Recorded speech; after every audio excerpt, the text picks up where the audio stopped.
आज आपण पीस लिलीबद्दल माहिती बघूया। एका कुंडीमध्ये लावलेलं हे पीस लिलीचं प्लांट बघा, पानं वरून असे सुकल्यासारखे आणि काही दांड्या अशा दिसत होत्या।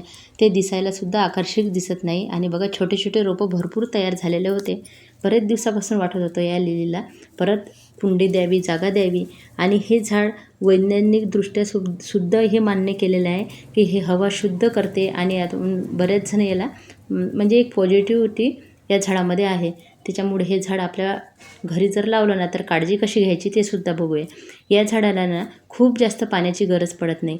2-3 दिवसातून एकदा पाणी दिलं ना तरी हे झाड खुश राहते। पण जेव्हा वरची माती सुकते तेव्हा हे पानं लटकल्यासारखे कोमेजतात आणि तेव्हा समजून जायचं याला पाण्याची गरज आहे।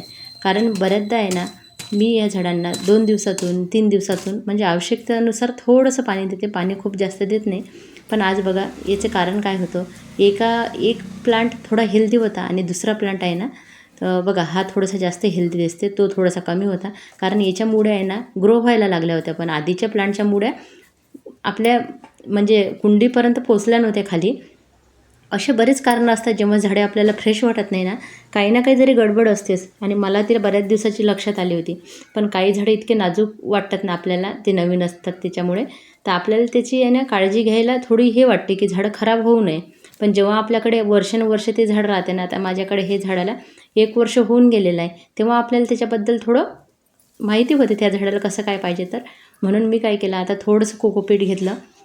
म्हणजे तुम्ही जर 2 कुंड्या कोकोपीट घेत असाल तर 2 कुंड्या माती आणि याच्यामध्ये 1 कुंडी छोटीशी वर्मी कंपोस्ट घेतलं आणि थोडीशी कीड दूर होण्यासाठी हळद वापरणार आहे। जर कोकोपीट नसेल ना तर पानांची जे खत असते ना तयार सुकलेल्या पानांचं, ते सुद्धा कोकोपीटसारखं म्हणजे काम करते। आणि त्याच्यासोबत तुम्ही याच्यामध्ये रेती थोडीशी टाकू शकता। नसेल ना कोकोपीट तर रेती, माती आणि थोडंसं खत असं मिश्रण करू शकता तुम्ही। आणि आता माझ्याकडे कोकोपीटसुद्धा होतं, तर मी म्हटलं चला, कारण आपण नर्सरीमधून आणलेल्या या प्लांटमध्ये कोकोपीट आणि जास्त थोडेसे ते कोकोपीट आणि परलाईटमध्येच झाडं लावतात, कारण ते झाडं असे फ्रेश वाटतात। आणि कोकोपीट काय करते, पाणी थोडंसं झाडांना देत राहते हळूहळू, त्याच्यामुळे हे झाडं टवटवीत राहतात। पण बघा छोटे छोटे रोपं भरपूर प्रमाणात तयार झालेली होती या झाडाला आणि छोट्याशा कुंडीमध्येच लावायचं हे झाड। याला खूप मोठी कुंडीची आवश्यकता पडत नाही, कारण मोठी कुंडी असली ना पाणी जास्त होण्याची सुद्धा शक्यता असते। त्याच्यामुळे हे रोपं जास्तीत जास्त छोट्या कुंडीत येतात। आणि बघा आता हे जास्तीचे पानं मी काढून घेतले आणि मी असे थोडे मोठेच प्लांट ठेवलेले बघा असे। मी बरेचदा आहे ना घरात हे कधी सजवण्यासाठी ठेवते। हे अशा ठिकाणी ठेवायचे, त्याला डायरेक्ट ऊन नाही पाहिजे या झाडाला, उन्हामुळे पानं कोमेजतात।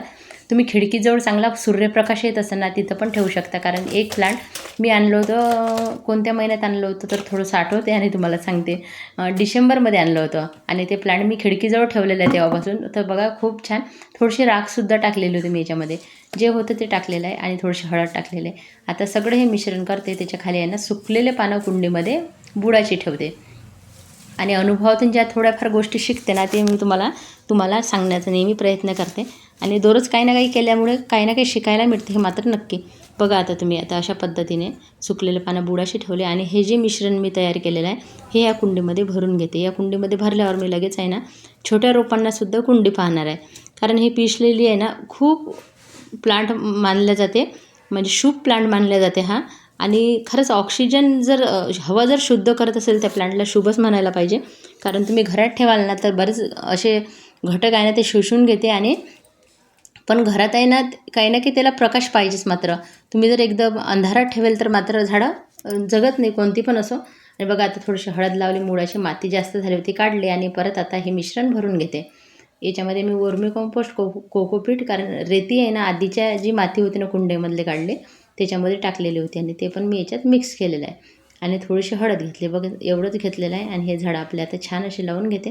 कारण जेव्हा झाडं कोंबसतात ना तेव्हा छान वाटत नाही, असं प्रसन्न वाटत नाही। आणि किती दिवसाचा विचार होता माझा, पण मी करत नव्हती, कारण मी म्हटलं उन्हाळा आहे, उन्हाळ्यामध्ये प्लांट खराब होऊ नये। पण आता हे झाडाच्या सावलीतच आहे बघा, हे आंब्याचं झाड दिसते तुम्हाला मोठं, त्याच्या सावलीतच हे झाडं मी ठेवलेलं आहे। आणि एक झाड मी खिडकीजवळ ठेवलेलं, ते पण तुम्हाला पुढं दाखवते। अशा पद्धतीने रोपं लावताना छान असे दाबून घ्यायचे, छान काळजी घ्यायची आणि रोपे आपले कधीच खराब होणार नाही आपण जर काही गोष्टीची काळजी घेतली तर। आणि एकच पहिले मी हे 2 प्लांट आणले होते आणि त्याच्यानंतर यावर्षी एक आणलेलं आहे। दोन्ही प्लांट माझे वर्षभर वाचवले मी, त्याच्यामुळं मला आता माहीत पडलं याची काळजी कशी घ्यायची, म्हणूनच मी दुसरं प्लांट आणलं। म्हणून कधी पण काय करायचं, तुम्हाला जेव्हा नर्सरीमधून तुम्ही झाड आणता नवीन, तर ते एखादंच आणायचं, एकाच टाईमला खूप जास्त घेऊन यायचं नाही. आणि झाड आणताना ते झाड कसं आहे ते पण बघून घ्यायचं, कारण बरेचदा पानं किडलेले असतात किंवा त्याची ग्रोथ कशी आहे, कारण नवीन ग्रोथ जर येत असेल ना तर ते प्लांट चांगलं राहते, म्हणजे त्याची वाढ चांगली व्हायला लागते. ह्या सर्व गोष्टीची काळजी घेतली ना तर रोपं खराब होणार नाही. आता हे पण मी अनुभवातून शिकत आहे. आणि बघा आता दुसरं पण प्लांट अशा पद्धतीने त्याच कुंड्यामध्ये लावलेलं आहे, मोठ्या कुंड्याने दिलेलं आहे याला. पण आता मी आशा करते की हे छान असे होतील प्लांट. आणि अशीच झाडांची काळजी हळूहळू त्यांच्या सानिध्यात राहिल्याने त्यांची काळजी आणि प्रॉब्लेम काय आहे हे हळूहळू समजायला लागतात. बघा आता हे सगळं मिश्रण टाकल्यावर आता मी तुम्हाला ते पण झाडं दाखवते आहे की जे मी खिडकीच्या जवळ ठेवलेलं आहे, कारण ते झाडसुद्धा छान ग्रो होत आहे तेव्हापासून. त्या झाडाचं कसं आहे, मी 2-3 दिवस मी पाणी दिलं नाही ना तर त्या झाडाचे पानं पूर्ण असे लटकतात, कोमेजतात. आणि थोडंसं येताना मी वरून येतानाच माझ्या गडव्यामध्ये जे पाणी असते ना ते थोडंसं टाकलं की लगेच अर्ध्या तासात झाड टवटवीत होते. आणि झाड परत आणि ते सूर्यप्रकाश त्याला खिडकीमधून मिळत आहे ना, त्या झाडावर फुलंसुद्धा भरपूर आलेले आहे, खूप फुलं आलेले आहे त्या झाडावर.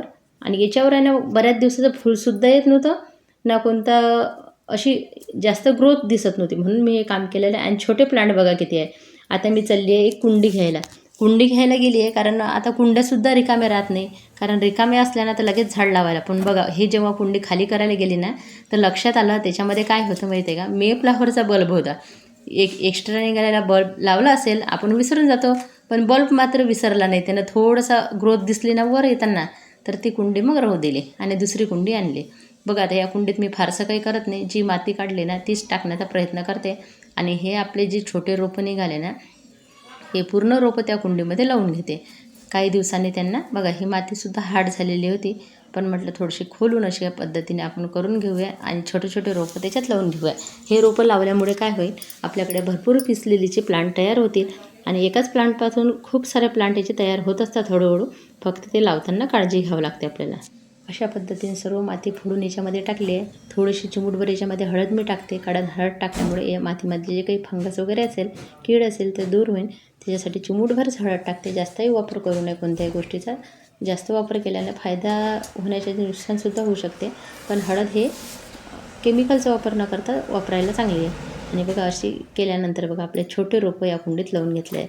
आता याला पाणी देते. पाणी नाही एप्सम सॉल्ट टाकून द्या, पण मी आता साधं दिलं, कारण तिथे बाकीचं वर आहे आणि वर जाऊन आणायला मला आता कंटाळा आला होता. म्हटलं नंतर बघूया, वाटलं तेव्हा देऊया, पण सध्या तरी या पाण्याने याचं काम होऊन जाईल. आणि आता मी तुम्हाला दाखवते माझं खिडकीजवळ लावलेलं आपलं जिन्यामध्ये लावलेलं एक प्लांट दाखवते पिसलेलीचं. बघा तुम्ही किती हेल्दी आहे ते.